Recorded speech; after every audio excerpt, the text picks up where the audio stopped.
അസ്സലാമു അലൈക്കും വറഹ്മത്തുള്ളാഹി തആല വബറകാതുഹു. കാലാകാലങ്ങളായി മനുഷ്യന്റെ ദൈനംദിന ജീവിതത്തെ പ്രത്യക്ഷമായും പരോക്ഷമായും സ്വാധീനിച്ചു കൊണ്ടിരിക്കുന്ന പുണ്യ നഗരം മക്കത്തുൽ മുക്കറമ. ലോകത്തിന്റെ നാനാഭാഗത്തു നിന്നുള്ള ആൾക്കാരും പരിശുദ്ധ കഅബയെ അഭിമുഖീകരിച്ചുകൊണ്ട് പ്രാർത്ഥന നടത്തുകയും ഈ ഭൂമിയിൽ ദൃക്സാക്ഷിയാകാൻ വേണ്ടി കൊതിച്ചുകൊണ്ടേയിരിക്കുകയും ചെയ്യുന്നു. ഒരു തവണ സന്ദർശനത്തിന് വിധേയരായവർ കൂടി വീണ്ടും ഒരവസരത്തിനായി കാത്തിരിക്കുന്നു. ഇത്രമേൽ ആത്മീയ സ്വാധീനം കൈവരിക്കാൻ മാത്രം ഇതിനു പിന്നിലെ രഹസ്യമെന്തെന്ന അന്വേഷണത്തിനൊടുവിൽ എത്തിച്ചേരാൻ സാധിക്കുന്നത് ഫജഅൽ അഫ്ഇദത മിനന്നാസി തഹ്വി ഇലൈഹിം എന്ന ഇബ്രാഹിം നബി അലൈഹി സ്വലാത്തു വസ്സലാമിന്റെ പ്രാർത്ഥനയാണ്.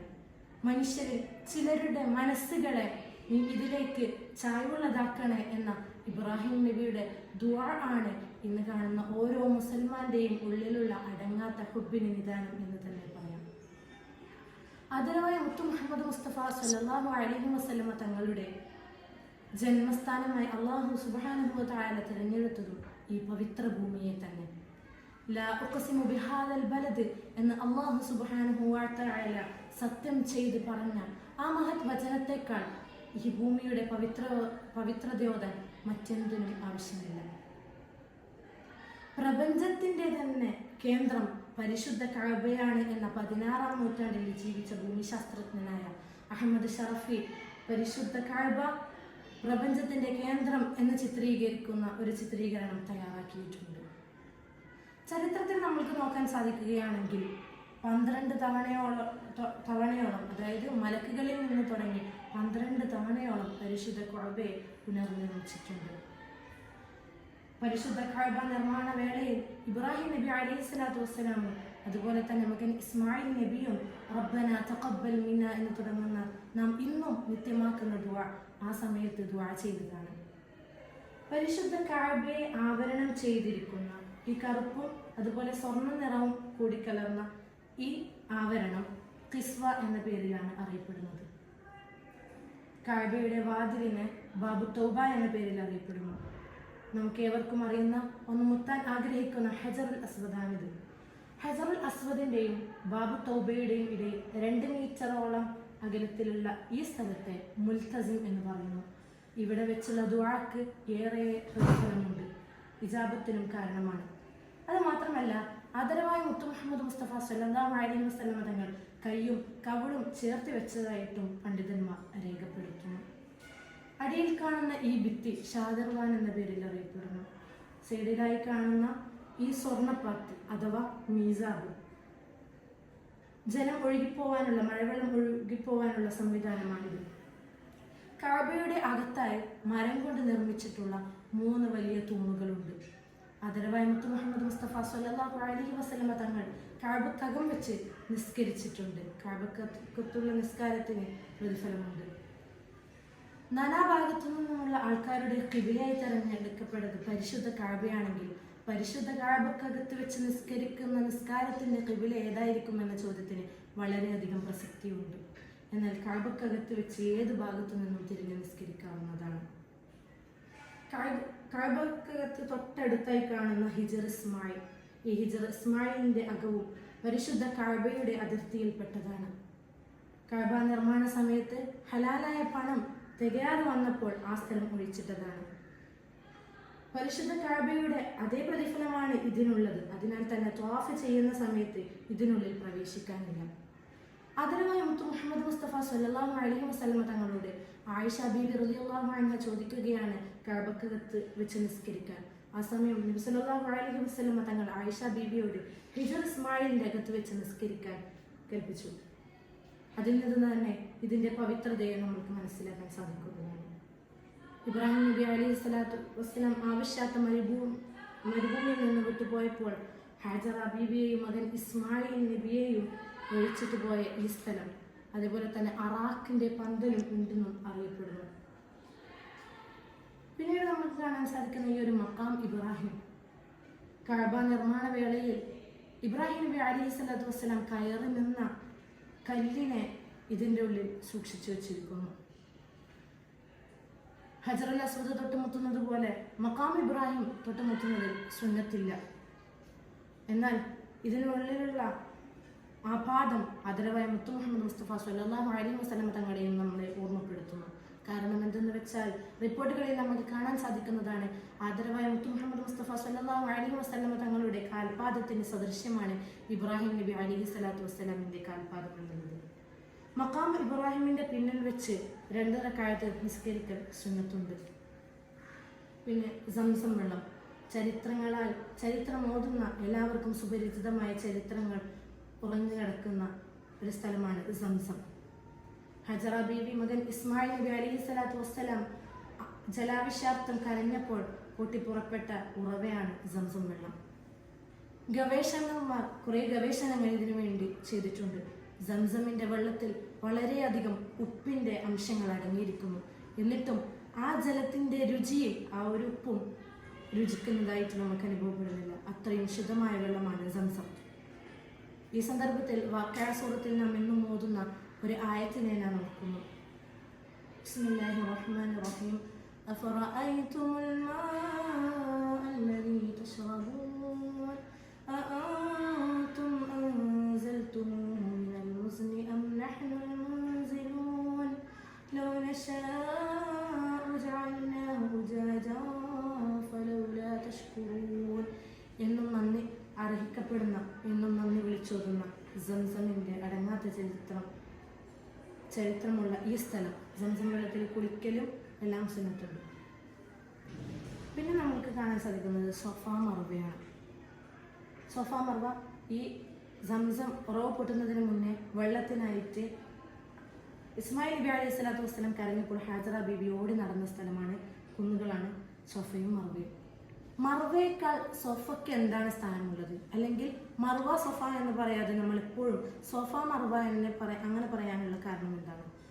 അള്ളാഹു സുബ്ഹാനഹു വ തആല പറയാണ്, ഇന്ന സൊഫ വൽ മർവ, തീർച്ചയായും സൊഫയും മർവയും അള്ളാഹുവിൻ്റെ ചിഹ്നങ്ങളാണ്. അള്ളാഹു തുടങ്ങിയതിൽ നിന്ന് തുടങ്ങലാണ് നമുക്കും ഉത്തമം.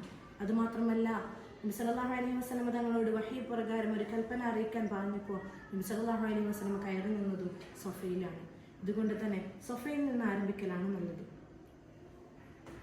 പിന്നീട് നമുക്ക് കാണാൻ സാധിക്കുന്ന ജംറകളാണിത്. ജംറത്തുൽ ഉല, ജംറത്തുൽ വുസ്ത, ജംറത്തുൽ അഖബ. ഹജ്ജിൻ്റെ കർമ്മങ്ങളിൽ ഒന്നായ ജംറകളിലേക്ക് കല്ലെറിയുന്ന സ്ഥലം ഇവിടെയാണ്. അത് കഴിഞ്ഞാൽ മിന, ഇവിടെ കാണുന്നത് മിനയാണ്. ഈ മിനയിൽ വെച്ചാണ് ഇബ്രാഹിം നബിയുടെ ചരിത്രത്തിൽ തന്നെ മകൻ ഇസ്മായിൽ നബി അലൈഹി സ്വലാത്തു വസ്സലാമിനെ അറുക്കണമെന്ന കൽപ്പന വന്നപ്പോൾ മകനെയും കൂട്ടി മിനയുടെ താഴ്വാരങ്ങളിലേക്കാണ് പോകുന്നത്. അതുമാത്രമല്ല, ആ അറുക്കാൻ വേണ്ടി, ആ ത്യാഗം ചെയ്യാൻ വേണ്ടി തയ്യാറായ സമയത്ത് സ്വർഗത്തിൽ നിന്ന് അല്ലാഹു സുബ്ഹാനഹു വ തആല ആടിനെ കൊടുക്കുന്നതും ഈ സ്ഥലത്ത് വെച്ചാണ്.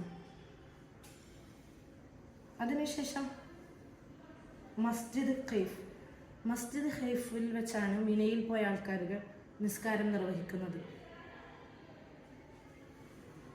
മിനയിൽ നിന്ന് അറഫയിലേക്ക് നമ്മൾ പോകുന്നതിന് മുന്നായിട്ട് മസ്ജിദ് നെമിറിൽ വെച്ചിട്ടാണ് ബാക്കിയുള്ള നമ്മളുടെ നിസ്കാരങ്ങൾ നിർവഹിക്കുക.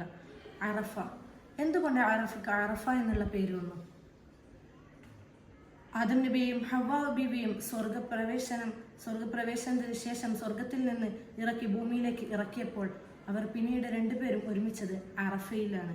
അതുമാത്രവുമല്ല, ഇബ്രാഹിം നബി അലൈഹി സ്വലാത്തു വസ്സലാം കഅബ നിർമ്മാണം കഴിഞ്ഞ് ഹജ്ജിൻ്റെ കർമ്മങ്ങൾ പഠിപ്പിച്ചു കൊടുത്ത സമയത്ത് അറഫ്ത എന്ന ജിബ്രീലിൻ്റെ ചോദ്യവും ഇവിടെ വെച്ചായിരുന്നു ഉണ്ടായിരുന്നത്. ജിബ്രീല്, മീകാഈല്, അതുപോലെ തന്നെ ഖിളിർ നബി എല്ലാം എല്ലാ വർഷം അറഫ ദിനത്തിലും ഇവിടെ ഒരുമിച്ച് കൂടുമെന്ന് പണ്ഡിതന്മാർ രേഖപ്പെടുത്തുന്നു. ഇനി നമ്മൾക്ക് ഹജ്ജിൻ്റെ കർമ്മങ്ങൾ പറയുന്നതിന് മുന്നേ ഉംറ എങ്ങനെയാണെന്ന് നോക്കാം. ആകെ 4 കർമ്മങ്ങളാണുള്ളത്. ഇഹ്റാം കെട്ടിയതിന് ശേഷം ത്വാഫും ചെയ്ത് സഅയും ചെയ്ത് മുടികളയിലോടുകൂടെ ഉംറയുടെ പ്രധാന ഭാഗങ്ങൾ കഴിഞ്ഞു. എന്നാൽ നമ്മൾക്ക് ഹജ്ജിൻ്റെ കർമ്മങ്ങളിലേക്ക് നോക്കാം. ഇഹ്റാം ചെയ്ത് ത്വാഫ് 7 തവണ ത്വാഫ് ചെയ്യും. ഹജറുൽ അസ്വദിൽ നിന്ന് തുടങ്ങി ഓരോ തവണ അങ്ങനെ 7 തവണ പൂർത്തിയാക്കിയതിന് ശേഷം മഖാം ഇബ്രാഹിമിൻ്റെ പിറകിൽ വെച്ച് 2 റക്അത്ത് സുന്നത്ത് നിസ്കരിച്ച് അതിനുശേഷം സംസം വെള്ളം കഴിയുമെങ്കിൽ സംസം വെള്ളം കുടിച്ച് സൊഫ മർവയിലേക്ക് പോകും. സൊഫ മർവയുടെ ഇടയിൽ 7 തവണ സഅയ് ചെയ്തതിന് ശേഷം മിനയിലേക്കാണ് പോവുക. ദുൽഹിജ്ജ 8 അന്നാണ് നമ്മൾ മിനയിലേക്ക് പ്രത്യേകിച്ച് കർമ്മങ്ങളൊന്നുമില്ല. അവിടെ രാപ്പാർക്കണം. മസ്ജിദുൽ ഖൈഫിൽ വെച്ച് നിസ്കരിക്കുകയും അന്ന് മിനയിൽ അവിടെ രാത്രി താമസിച്ചതിന് ശേഷം പിറ്റേ ദിവസം ദുൽഹിജ്ജ 9 അറഫയിലേക്കുള്ള നമ്മളുടെ നീക്കമാണ്. അറഫയിലേക്കുള്ള നീക്കത്തിന് ഇടയിൽ നമ്മൾക്ക് മസ്ജിദ് നമിറിലേക്ക് എത്തും. ആ മസ്ജിദ് നമിറിൽ വെച്ച് ളുഹറും അസറും നിർവഹിച്ച ഉടനെ തന്നെ നമ്മൾ അറഫയിലേക്ക് പോകും. രാവും പകലും ഒരുമിച്ച് കൂട്ടുക എന്ന ശക്തിയായ സുന്നത്തിന് വേണ്ടി ദുൽഹിജ്ജ 9 സൂര്യാസ്തമയത്തിന് ശേഷം മഗ്‌രിബും കഴിയുന്ന ആ ഒരു സമയത്താണ് നമ്മൾ പിന്നീട് മുസ്ദലിഫയിലേക്ക് പോകുക. ഈ അറഫയിൽ വെച്ച് നബി സല്ലല്ലാഹു അലൈഹി വസല്ലം തങ്ങൾ നിന്ന സ്ഥലത്തെ സൂചിപ്പിക്കുന്ന സ്ഥലമാണ് ഇത്, ജബൽ റഹ്മ. അങ്ങനെ പിന്നീട് അന്ന് മഗ്‌രിബിന്, അതായത് പെരുന്നാളിൻ്റെ രാത്രി മുസ്ദലിഫയിൽ പോവുകയും അവിടെ താമസിക്കുകയും ചെയ്ത് പിറ്റേ ദിവസം സുബഹിക്ക് ആവശ്യമുള്ള 70ഓളം കല്ലുകൾ, കുറച്ച് കൂട്ടിയെടുക്കുന്നത് നല്ലത്, അങ്ങനെ 70ഓളം കല്ലുകളും എടുത്ത് മുസ്ദലിഫയിൽ നിന്ന് നമ്മൾ സുബഹ നിസ്കാരം കഴിഞ്ഞ ഉടനെ അവിടെയുള്ള മശ്അറുൽ ഹറം എന്ന പള്ളിയിലേക്ക് പോകും. ഫഇദാ അഫൽതു മിൻ അറഫാത്തിൻ ഫദ്കുറു ഇൻദൽ മശ്അരിൽ ഹറാം എന്ന് പറഞ്ഞ ആ പവിത്ര മസ്ജിദ്, അവിടെ വെച്ച് സൂര്യോദയത്തിൻ്റെ സമയം വരെയും അവിടെ നമ്മൾ നിൽക്കും. അതിനുശേഷം മുസ്ദലിഫയിൽ നിന്നുള്ള പറക്കിയ ആ കല്ലുമായി ജംറത്തുൽ അഖബയിലേക്കാണ് നമ്മൾ മടങ്ങുക. ജംറത്തുൽ അഖബയിലേക്ക് 7 കല്ലുകൾ എറിഞ്ഞ് ആ ജംറത്തുൽ അഖബയിലേക്ക് കല്ലുകൾ എറിഞ്ഞതിന് ശേഷം മുടി കളയാൻ വേണ്ടി നമ്മൾ പോകും. അങ്ങനെ മുടി വെട്ടി അതിനുശേഷം ഇഫാദത്തിൻ്റെ ത്വവാഫിനായി നമ്മൾ വീണ്ടും കഅബയിലേക്ക് തന്നെ എത്തുന്നു. ഇഫാദത്തിൻ്റെ ത്വവാഫിൻ്റെ പൂർത്തീകരണത്തിന് ശേഷം നമ്മൾ മിനയിലേക്ക് തന്നെ വരുന്നു. കാരണം അയ്യാമു തശ്രീഖിൻ്റെ ദിവസങ്ങളായ 11, 12, 13 തീയതികളിൽ ഓരോ ജംറകളിലേക്കും കല്ലെറിയേണ്ടതായിട്ടുണ്ട്.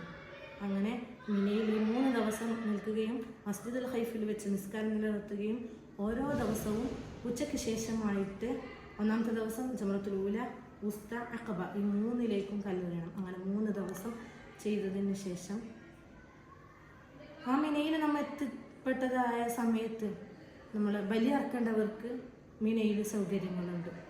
ബാക്കിയുള്ള ജംറകളിലേക്ക് 3 ദിവസം കല്ലെറിയുന്നതിന് ശേഷം വിടവാങ്ങൽ, ഏറ്റവും മനുഷ്യൻ്റെ മനസ്സുകൾ അലിഞ്ഞു പോകുന്ന ഒരു ത്യാഗഭരിതമായ മുഹൂർത്തത്തിലേക്ക് കടക്കുകയാണ്. വിദാഇൻ്റെ ത്വവാഫിനായി വീണ്ടും കഅബയിലേക്ക് എത്തിച്ചേരുന്നു. അങ്ങനെ വിദാഇൻ്റെ ത്വവാഫ് 7 പ്രാവശ്യം നിർവഹിച്ചതിന് ശേഷം നമ്മളുടെ ഹജ്ജിൻ്റെ കർമ്മങ്ങൾ നല്ലപോലെ ഇവിടെ അവസാനിക്കുകയാണ്. ഹജ്ജ് ചെയ്യാൻ വേണ്ടി അല്ലെങ്കിൽ മക്കത്തേക്ക് നമ്മൾക്ക് എത്തിപ്പെടുന്നതിൻ്റെ പിന്നിലെ രഹസ്യം എന്താണ്? നമ്മൾ ഇസ്ലാമിൻ്റെ തൂണുകളിൽപ്പെട്ട ഒന്നാണ് ഹജ്ജും ഉംറയും നിർവഹിക്കൽ. ചിലർക്ക് അതിനുള്ള ഭാഗ്യം ലഭിക്കുന്നു, മറ്റു ചിലർക്ക് ലഭിക്കുന്നില്ല. ഇതിൻ്റെ പിന്നിലുള്ള അടിസ്ഥാനം എന്താണ്? ഒരു ചെറിയ ചരിത്രം കാണാം. ഇബ്രാഹിം നബി അലൈഹി സ്വലാത്തു വസ്സലാമിനെ ഹജ്ജിൻ്റെ കർമ്മങ്ങളെല്ലാം പഠിപ്പിച്ചു കൊടുത്തതിന് ശേഷം അത് അല്ലാഹു സുബ്ഹാനഹു വ തആല വിളംബരം ചെയ്യുക എന്ന് പറഞ്ഞു. അപ്പോൾ ഇബ്രാഹിം നബി അലൈഹി സ്വലാത്തു വസ്സലാം ചോദിക്കുകയാണ്, ഞാൻ വിളംബരം ചെയ്താൽ അവർ എത്തുമോ എന്നുള്ളത്. അപ്പോൾ അള്ളാഹു പറയുന്നത്, എത്തിക്കുക എന്നുള്ളത് എൻ്റെ ബാധ്യതയാണ്. ഇബ്രാഹിം നബി അലൈഹി സ്വലാത്തു വസ്സലാം ജബൽ അബി ഖുബൈസ്, കുറേ റിപ്പോർട്ടുകളിൽ മറ്റു സ്ഥലങ്ങൾ കാണാം, എന്നാലും ജബൽ അബി ഖുബൈസിൽ കയറി ഉച്ചത്തിൽ വിളംബരം ചെയ്യുകയാണ്, നിങ്ങൾ ഹജ്ജ് ചെയ്യുക എന്ന് പറഞ്ഞു. ആ സമയത്ത് ഉമ്മാന്റെ ഗർഭാശയത്തിലും അതുപോലെ തന്നെ ഉപ്പാന്റെ മുതുകുകളിലും ഉള്ളവർ അവിടെ നിന്ന് ലബ്ബൈക അല്ലാഹ് ചൊല്ലി. അങ്ങനെ എത്രമേൽ ചെല്ലാൻ കഴിഞ്ഞോ അതിൻ്റെ എണ്ണമനുസരിച്ച് ഇവിടെ എത്തുന്നു എന്നുള്ളതാണ് ഒരു ചരിത്ര യാഥാർത്ഥ്യം. അല്ലാഹു സുബ്ഹാനഹു വ തആല നമുക്കൊക്കെയും ഈ പുണ്യകർമ്മങ്ങൾ ജീവിതത്തിൽ ഒരുപാട് തവണ ചെയ്യാനുള്ള തൗഫീഖ് നൽകി അനുഗ്രഹിക്കുമാറാകട്ടെ. അസ്സലാമു അലൈക്കും വറഹ്മത്തുള്ളാഹി തആല വബറകാതുഹു.